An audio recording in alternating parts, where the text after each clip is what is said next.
Pre-market futures, NYSE gap up list. We have quite a few of them in here. And CF had an upgrade. Potash, that was sold down last week.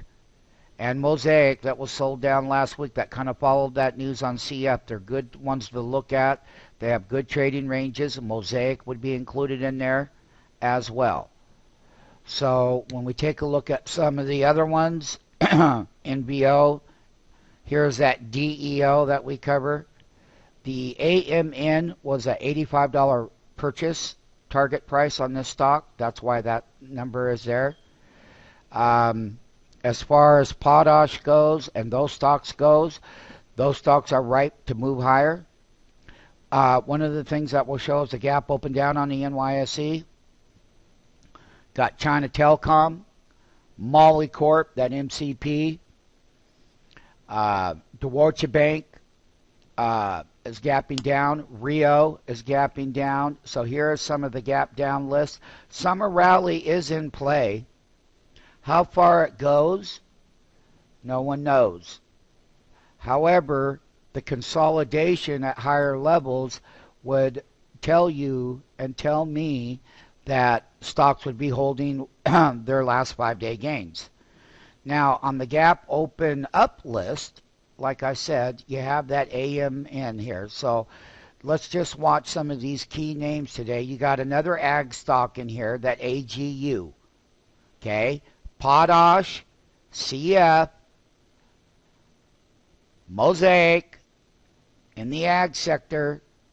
They were sold down last week. There's something about it, rained a lot about the crops and about how they're going to be doing what they're going to be doing. And those names there are good tradable names off of support levels today. When they pull back, they'll go higher. And they have lagged the overall 5-day summer rally that's in play. It's a seasonality rally. You'll have the jobs report comes out on Friday, lower volume. Earnings season starts July 11th, with Alcoa setting off the week as far as the next weeks go. So we're expecting a little bit lower volatility, and we're expecting that summer rally that came into play now.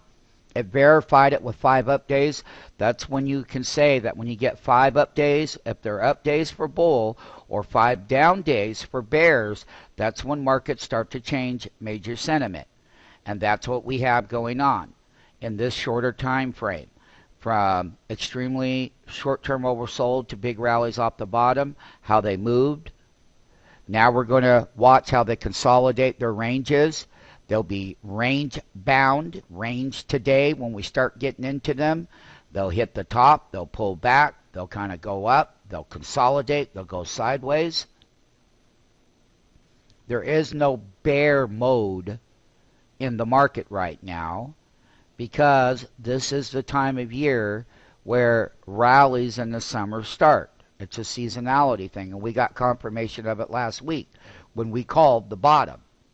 Gold Corp, some of those names in there, silver, some of these type of names that lagged are going to be a place to look for a bright spot as far as understanding where that support level would be, where that stop management would be, where that profit management scaling out would be, how stocks will travel up to the next resistance levels, but it'll take a lot to get them through those resistance levels, because what's going to happen is it's going to be show me. As we get through this week, the market's going to look for a good jobs report to continue this summer rally. They're going to look for better earnings in July to continue this summer rally. It will remain at high price action volatility levels, both in the NYSE, both with the bull, both with the bear, both with the ranges. Everything is going to be range bound.